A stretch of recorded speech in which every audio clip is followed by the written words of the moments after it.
Every day, we're bombarded with news trying to shape public opinion, but who's actually crafting the story? I'm Hayden Ludwig, and this is Restoration Spotlight. The left didn't stumble into media dominance, they built it methodically over decades, transforming the watchdog of democracy into the biggest threat to our republic. Yet now, the same monolithic media's credibility is collapsing as facts and alternate news sources bust the lies wide open. My guest today is John Tillman, CEO of the American Culture Project and a leading light for conservatives waging the information war. John, thanks for joining Restoration Spotlight. Great to be here. I'm glad to be on board. So it seems pretty clear the news landscape is evolving and the old order is losing its grip on the American public. Big corporate news companies like CNN and Fox remain powerful, but they aren't attracting new audiences. I mean, you could just look at the top 10 podcast list and you see it's dominated by independent personalities like Joe Rogan and Tucker Carlson. It would have been pretty hard to predict that 2 decades ago. So, John, my question to you is, what changed? Oh, this is a great question, and it really goes to the history of communications. I've written a lot about this. The 20th century was actually an anomaly in human history. It was the era of mass communications that had never existed before. Up through about 1927, communications in the world was extremely fragmented. Every major city had multiple daily newspapers. There was no radio and television, of course, in the 19th century. People got their information from the community, from people around town, at their church, through letter writing, periodicals, and so forth. It was very fragmented and very slow. What started, the demarcation is 1927, and I call the end of the mass communication era 1997. And that was when you had a consolidation in media with the advent of radio and then post-war television. And eventually, by the time you got to the 50s, 60s, 70s, and the 80s and 90s, you had 3 broadcast networks. You had about a dozen daily newspapers. The New York Times is the preeminent one. You had radio networks associated with those broadcast television networks, 2 weekly news magazines.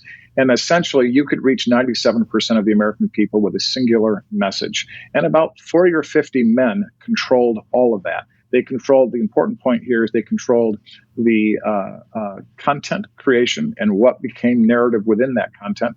And they controlled the distribution through those monopoly systems or near monopoly systems. What happened in 1997, and that we're still experiencing today, is the creative destruction of that system.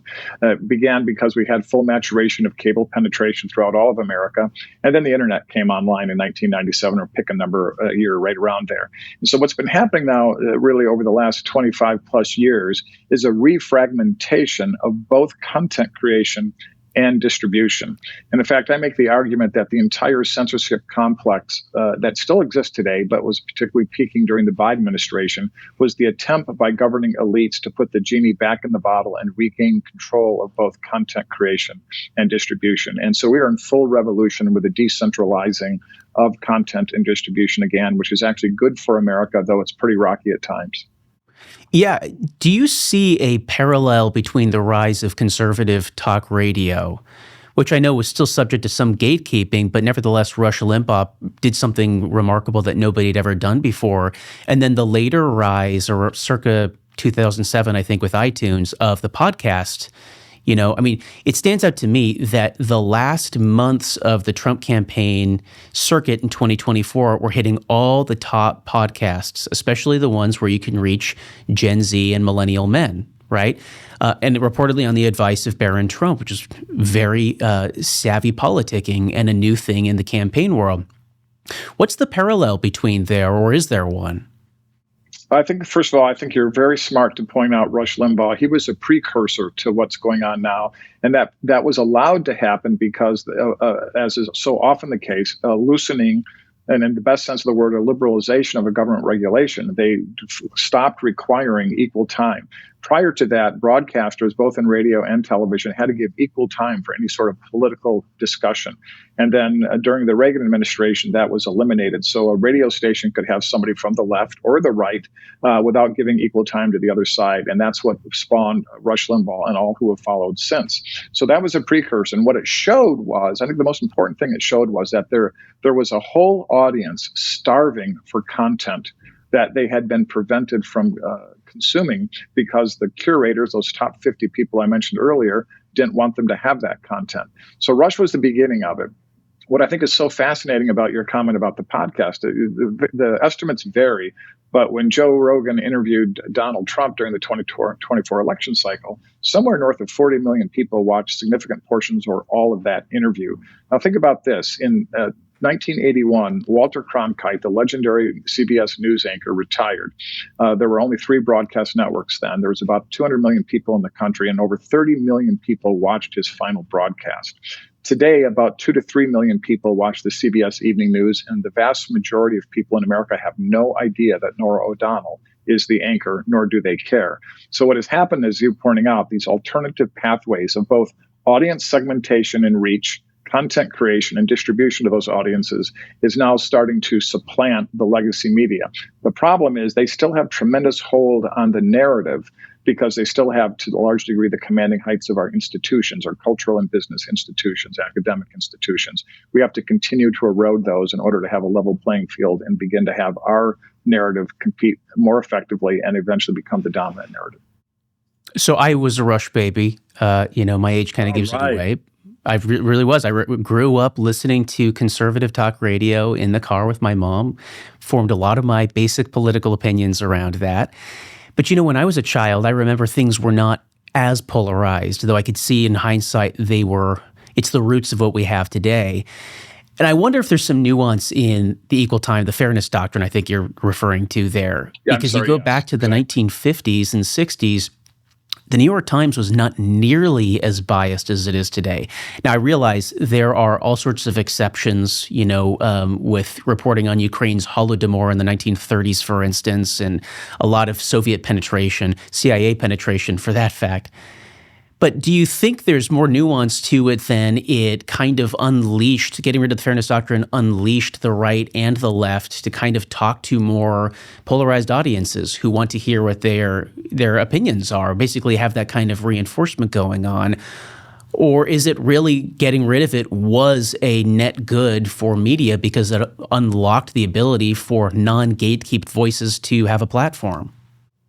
I think in the end, the net is it's always better to have unfettered communication and have the right of American citizens to consume whatever they want and create whatever they want.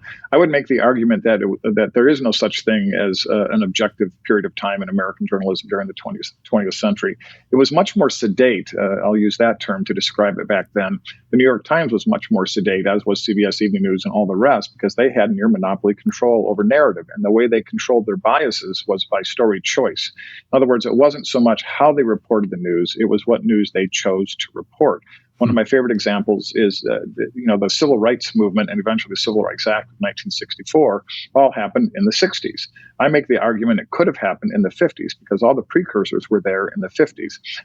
But if you go back and look at how the mainstream media reported on civil rights in the 50s, was mostly sympathetic to the states and not sympathetic to the protesters or neutral to the protesters. But by the 1960s, I'm sure somebody in a cocktail party on the Upper East Side of New York decided it was time to flip the script, and they started reporting completely differently about the civil rights movement. Same thing happened with the Vietnam War. So I think there was always bias, but part of the reason it could be sedate was because the revenue models at that time were so locked in and so profitable. So three broadcast networks, 2 news weeklies, the daily newspapers, they were making huge amounts of money, obviously for broadcast advertising, classified display advertising in the print realm. What happened that's complicated this, that is another factor to what you've already said, is that the revenue models began to fall apart and eventually were destroyed in the early 2000s as the internet came fully online. So display advertising and broadcast advertising, classified advertising, which were highly profitable, those were all destroyed. And so as a result of that, all the legacy players, especially in the digital world, whether it's the online version of the New York Times, the print version is almost irrelevant now in almost all newspapers. They're an anachronism of the 20th century. In order to create audience, you have to have conflict. Conflict is what sells in the 21st century. And so the partisanship and the polarization is partly driven by the strategies that the players are choosing. If you choose to be of the left, then your content is going to appeal to the left to get them to be subscribers, paid subscribers like the New York Times or the Washington Post and many others now. Or if you're of the right, the same type of thing. And that is part of what has led to the polarization. There are very few outlets that are straight down the middle. I'm chairman of the Franklin News Foundation, which publishes the Center Square. That's a wire service that competes with the Associated Press. We cover all 50 states. We have a Washington, D.C. bureau, 2.5 million daily readers. We reach about 53% of the American population every day with our republishing partners, about 1,300 news sites around the country that take our stories and reprint them with our byline. But we are truly down the middle, fact-based, centrist, taxpayer voice in every story. But very few do that now. What's the relationship with this decline in trust in the media? In other words, is it a result or a driver of the polarization? And, I want to add to that, you can observe a generational gap on this. Baby boomers are the only generation that still report any kind of north of 50% trust in the mainstream legacy media outlets. With Gen Z, it's cratered. I think I've read it's like 7% of them trust it, right? And that's left and right. So clearly, there's a strategy to be had here among alternative news sources, online podcasts, for instance, Center Square, because it's fact-driven, smaller news outlets like Restoration News that can tap into that kind of readership that feels burned, or listenership rather, that feels burned by lies from these ultra-polarized outlets. What are your thoughts? Yeah, I think it's really fascinating how this has all played out. The advent of the modern time in communications has resulted in the polarization, but I think that the polarization is in part, or the lack of trust rather, is because the media is not trustworthy. You earn trust by being trustworthy, and what I mean by that is your lived experience as a purveyor of news that the consumer then can evaluate. In the 20th century, there was no way to hold the media accountable because you had such limited choices. It was very hard to find out that there was bias by CBS or NBC or ABC back then, or the Time Magazine or Newsweek, because you just had no alternative sources as you lived your life. What's happened today is that the news consumer has access to test the content and see if it's trustworthy. There's alternative sources. You can go and check the records. You can actually listen to the actual original content. I think the best example of this is the Charlottesville hoax, where the media conspired to say that Trump said there were good people on both sides of the neo-Nazis. And of course, he never said that. What he said was there were good people on both sides of the monument argument and what to do about Civil War monuments in the South. And he explicitly repudiated the neo-Nazis. That was never reported.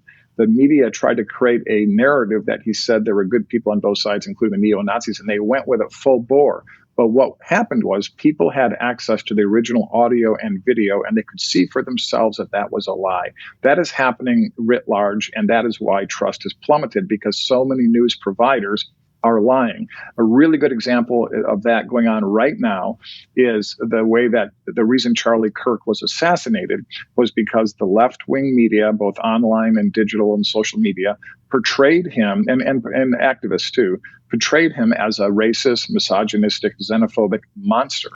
And as a result of that, an anti-trans monster. He certainly was anti-trans among children, but he was very respectful of people who chose to be trans in their adult life. And if you've actually listened to Charlie, you would see nothing but kindness, love, and engagement on those debates with people who opposed him. But they portrayed him as a monster to foment hate that resulted in his assassination. And they've perpetuated in his death and are trying to double down on that. And so, but people can go see for themselves. And one of the trends that's going on right now on the X platform and Instagram and elsewhere is people going, oh my God, I thought he was a monster. Then I went and watched his debates, and the whole debate, not some little snippet that takes things out of context. And I found out he was not a monster and he's actually a good person. This is why trust has plummeted. It's such a valuable point. And, it's interesting, two very different personalities, Donald Trump and Charlie Kirk, but both in their way kind of torpedoed those lies. It's kind of the problem when you make recordings of yourself or you write a lot, you have a record there. And if you lie and you change your mind on Russia's intervention in the 2016 election, on who called for totalitarian lockdowns in 2020 and 2021, as they've all done, and we could go on and on and on about these lies, you get caught in them. And then you end up with tens of millions of young people who are red-pilled. I don't know if you know that phrase, but people whose eyes have been opened to the reality. And you can just see this as a conservative. If you find the left lies in one thing and you're shocked by that, it's only a matter of time before you realize, oh my God, they've been lying to me about everything my whole life. And Charlie did that in his own very benevolent, kind Christian way, and Trump in his very different kind of way, in his unique Trumpian way. Yeah, and I think I actually was saying to someone yesterday that I think we are at an inflection point where we could see, the question has been, what happens post-Trump? What happens to the MAGA movement post-Trump? Because despite all the fun rhetoric, he's not going to run again in 2028. There'll be a new president in 2029. So a lot of people are worried about that. The point, there's a couple points here. One is, the movement that is now called MAGA existed pre-Trump. It started really long before, but it really got going with the Tea Party movement in 2009, and it really had good energy for up to 5 years till about 2014. And in the middle of that, you had disaffected leftists in the Occupy movement. And then both of those sort of lost their steam. In both cases, it was a very hot fire that burned intensely, and then it died down. But the embers were still there, and they were still hot and could be reignited. And that is what Trump did in 2015. And he picked up the reins and reformed the parade. And that has continued since then. Meanwhile, you have Charlie Kirk building the Turning Point movement and all that it has become. I knew Charlie when he was 18 years old. I gave him one of his first speaking engagements on a hay wagon in southern Illinois in the summer of 2012. It was obvious he was going to be a superstar then. He came to our office with his 3-ring binder with a Turning Point plan, and he didn't need much help. He had it pretty well figured out, as he has subsequently demonstrated. But I think you could have a fusion between the cause of the Turning Point movement and, as people were talking about during the memorial service on Sunday, an almost Christian revival, and the MAGA movement, which there's a Venn diagram overlap of the two, but they are not uniform. And so you have a very broad opportunity to bring these two together to carry us beyond the current Trump administration. And what I'm hoping is a rebuilding of American consensus for love of country, love of God and faith, love of our free enterprise system and our founding principles that have created the greatest miracle ever in the human experience. You just said a word that I love to use, consensus. It seems that the nation has been locked in a multi-decade search for a new consensus. And I've often thought the media's trustworthiness in the mid-20th century didn't create that consensus. It was a result of it. And that consensus was hard won from the Depression through 2 world wars, through building all the national parks and all of the accomplishments of the greatest generation. And then torpedoed by the 1960s with the incredible divisions of the civil rights movement, Black Panthers, the leftism, Soviet infiltration, and also just problems with the baby boomers in general. And that trends that we're seeing now, I think, come to an end with a Generation Z that have a lot of characteristics in common with the generation of the 1930s. And it is amazing to see how the assassination of Charlie Kirk has changed so many hearts. It's different from just exposing another lie on the left. Rather, it's people seeing, oh my God, this is a battle between good and evil. And I may not know Jesus Christ, but I know there's a God now in a way that I just didn't know 5 minutes ago. And watching a young man who represented him and communicated him fairly to the other side, watching him die, changed people's hearts, not just their minds. And I've often thought that's the first step that has to take place before you can rebuild that consensus. I'm just curious, your thoughts. Do you think Occupy Wall Street to some degree ended up being folded into the MAGA movement because a lot of the anti-establishment that you see in the right has just died off on the left? It's just small pockets of socialists, but otherwise it's, by and large, it's preserve the institutions rather than topple them. Yeah, I think that's a great question. I think about it. A lot of people who voted for Bernie Sanders in the 2016 election, who were certainly of the Occupy realm of the left, voted for Donald Trump.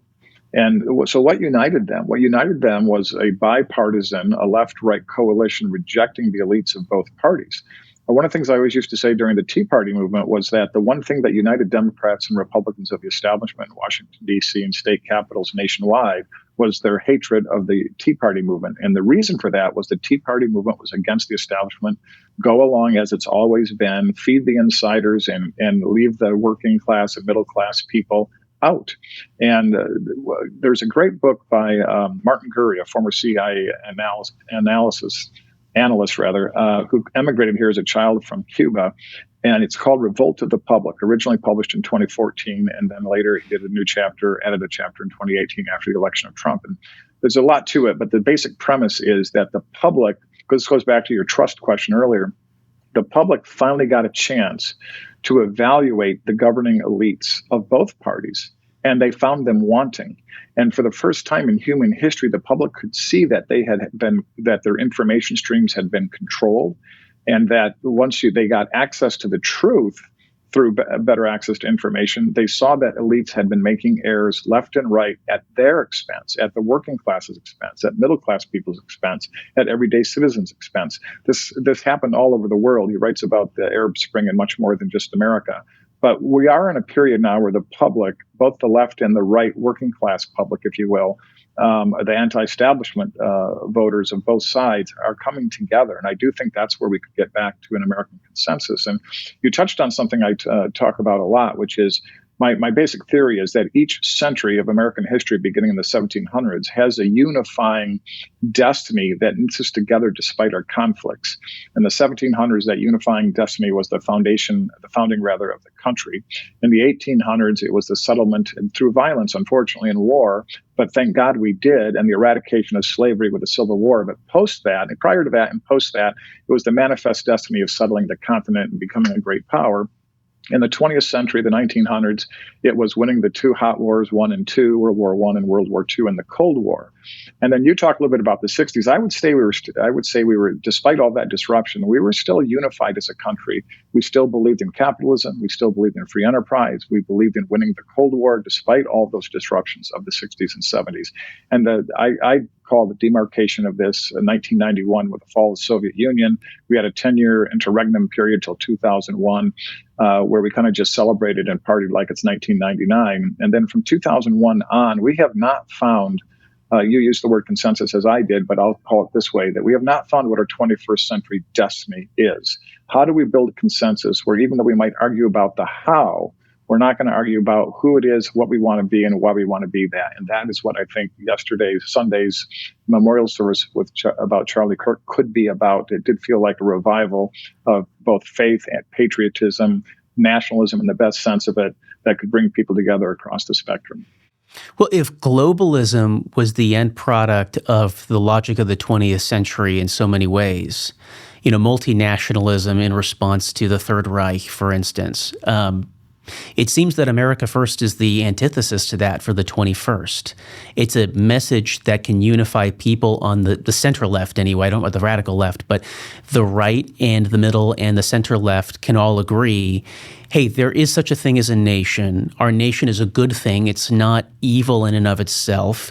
We need to protect those borders and take care of the people inside that. That seems to me to be the basis of whatever kind of consensus we're building towards. In other words, the MAGA movement can't just be about the right. It can't just be anti-left. It actually has to be for the country and recognize itself, if it's going to succeed, as that next consensus that builds a new century around it, another logic around it that persists for another century. Is that how you see it? It is how I see it. And I have a book coming out at the end of the year. I've discovered, by the way, when you write a book, that is my first book, that you find in everyday conversations, there's a reason to say, I talked about that in my book. So I talked about that, Hayden, in my book, which is that the consensus, building consensus is important. And the only way we're going to get there, ironically, is if we are courageous in fighting for what we believe to be an American consensus. And all the polling and research shows that there is near unanimity. The running joke is Trump always picks the 80-20 issues, and he's on the 80 side, and the Democrats and the left are on the 20 side, which has largely been true about all the things we could talk about, from a open versus closed border, still having a positive immigration policy, no men and women's sports, no gender transitioning and mutilating children, on and on with all these 80-20 issues. But what I talk about in the book is choosing new elites, choosing new elite influencers. The point of it is, I can't remember their names now because they're forgotten to history, but it's in the book, which is, we all remember Madison, Jefferson, Adams, Washington, etc., Franklin, because those are the founders that won. And so they're with us in history. But there was a whole other set of governing elites during the revolutionary period that nobody remembers their name because they were aligned with the crown. Yes. And they lost. And so part of it is that the American people chose the ones that we know. Part of what we have to do, and frankly, part of what Democrats have to do, centrist Democrats, patriotic Democrats, is they have to choose new elites. They have to start rejecting AOC. They have to start rejecting Ilhan Omar and all the rest of them that are anti-American, anti-free enterprise, anti-founding principles. And for the country to get to consensus, we have to agree that America is a noble and virtuous country, that free enterprise is noble and virtuous, that the essence of capitalism is that an entrepreneur starts a business to do a singular thing: serve people well. And if you serve people well by providing a good or service, you're rewarded. And if you serve people poorly, you're punished in the marketplace. And we have to get consensus in America on that again. And that shouldn't be partisan. We should find people on the political left who agree with that. We can disagree about how to fund various aspects of government services we all decide should be done. But those things have to be sacrosanct and agreed upon. And it's going to take a revolution within the Democrat Party and brave people to stand up and be counted. What's the role of the center square in all of this? Or I guess another way to ask it is, what's your vision for the center square? I mean, you founded it amidst all of the culture war turmoil. It's bigger and stronger than ever. I know I read it regularly. I'm particularly impressed by the government corruption and investigative journalism stories, given my background. What do you see as its role in all of this? We want the center square to become the dominant news source, particularly with a focus on taxpayer issues at the state level and at the federal level to the degree they affect the states. And we want it to become what the AP once was, which was the dominant purveyor of news. Now, the AP is a radical leftist, partisan, activist news source, and they have about 8.6 million daily readers, and they're a wire service, a membership-driven wire service. We have been taking market share from them now for several years because Chris Krug, who's the CEO at the Center Square, and his team have done I'm the chairman, have done just a phenomenal job of building the team, doing great journalism. And the vision for the journalism is the taxpayer's voice, fact-based journalism in every story. And so I believe that there usually isn't much bias, but the bias at the Center Square is the bias of how the taxpayer is affected by a story. Years ago in the state of Illinois, there was a tax hike in 2017. The General Assembly overrode Governor Rauner's veto of that $5 billion tax hike. The Associated Press wrote the lead on that story. General Assembly overrides Governor Rauner's veto, passes $5 billion tax hike, and ends two-year budget stalemate. A totally government-centric story. The Center Square wrote that story. Average household faces $1,100 annual income tax hike as General Assembly overrides Governor Rauner's veto to pass $5 billion tax hike. Same fact record. One of them contextualized the news through the lens of a taxpayer, whether they're a Democrat, Republican, or independent.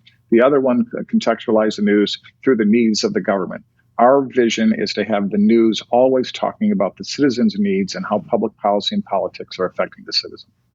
Now, given that many journalists come through journalism school, thank God I did not, that's another gatekeeper for indoctrinating young people even before they have a chance to interview at the Center Square, for instance.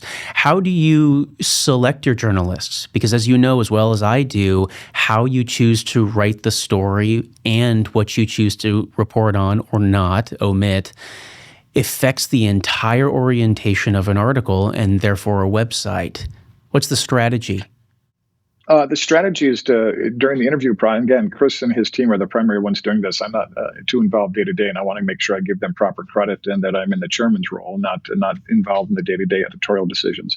But the way the personnel is policy, as you're pointing out, and the approach is to find candidates to work at the Center Square who believe in that construct I just said, that they want to write stories and how they affect average people, average citizens, and not take the bait and write the story the way the government's going to try to portray it, or the way the journalistic group think is going to try to portray it, which is from a government-centric, government needs point of view. And so we try to discover that during the interview process. And then if someone gets hired, the rubber meets the road. We have editors who are totally committed to that editorial point of view. And then when reporters start submitting their stories, if they're a little out of alignment, then they get edited and they get coached. And if they stay out of alignment for very long, they get moved out. So you very quickly learn whether or not you whether you have somebody that can actually write the stories the way I'm describing. By the way, and this happens on the other side. You have editors of the left at places like the New York Times, the Washington Post, USA Today, the Detroit Free Press, Chicago Tribune, who are taking stories that their reporters might have actually written in a fair and balanced way, and they're forcing them to write them a different way. That happened particularly during COVID, when it came to dissent about the COVID protocols. That is one of the reasons I launched an organization called Mediapedia, just like it sounds, mediapedia.org. We launched it as a beta test in January, and we'll be doing a relaunch, a full launch in November.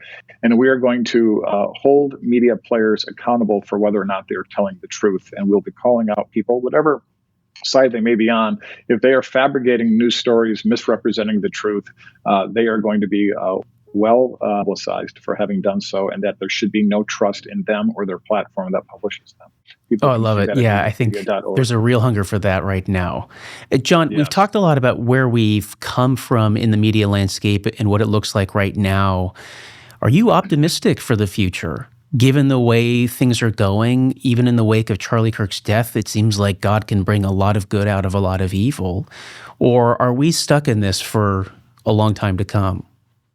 I think we're stuck in it for a long time to come because evil is on the other side. When you think about one of the reasons they killed Charlie is because he was on the moral high ground. We should not mutilate children when they're going through a mental health problem with their gender. We should not have an open border that allows criminals and others to come in and rape and pillage and kill our citizens and take advantage of the system. I'm very pro-immigration. It just should be controlled immigration. Legally and properly, like every nation in this world does. They are for appeasing China and Iran. That is an immoral position. I could go on and on. They want to take ever more of the income of a hardworking person and make it harder for them to save and create financial independence. We are on the right side of the issues morally. Charlie had the courage to discuss it that way and was very effective at explaining it. The reason that people get so angry on the left when you try to debate them, and we saw this all the time with Charlie, is because in the end, they actually know they're on the wrong end of the moral question. And that is why they get upset, because he was brilliant at deconstructing their arguments. So I'm optimistic for the next century because we are on the right side of the issues from a moral point of view if we have the courage to fight for it. But I'm also optimistic, and again, it's going to be a long battle, but I'm still optimistic because the 21st century is very different and going to be different than the 20th century. This is going to be the century of one-to-one communication versus mass communication. And it's going to be our ability to create the tools, what I call a data collection funnel, the ability to identify audience segments down to the individual level, get their first name, last name, zip code, email address, and bypass the legacy media and communicate directly with the American people and compete for mind share. And I'm optimistic because so many of the great philanthropists and business leaders and investors on the right have recognized this and are now investing in the capacities to do exactly that, your show being a perfect example. And the more we do that and the more we invest in the ability to communicate with the American people, I believe the radical leftists, we're never going to get them. But you take an open-minded, soft Democrat or a fairly surface-skimming Democrat or a surface-skimming somebody on the right, a Republican, and you present the information to them in the proper way, in a persuasive way, much like modeled on the Charlie Kirk way, we will win those battles and thus, once again, rebuild the American consensus that we discussed earlier and find our pathway to our 21st century destiny. Well, I do love the idea that mass communication begins with Joseph Goebbels and dies with CNN. That just makes my day. That's hilarious. That's a great characterization. Well, John Tillman, thank you for your insights and joining us today. Thanks for having me on. I really enjoyed it, Hayden. It's so great to see you again.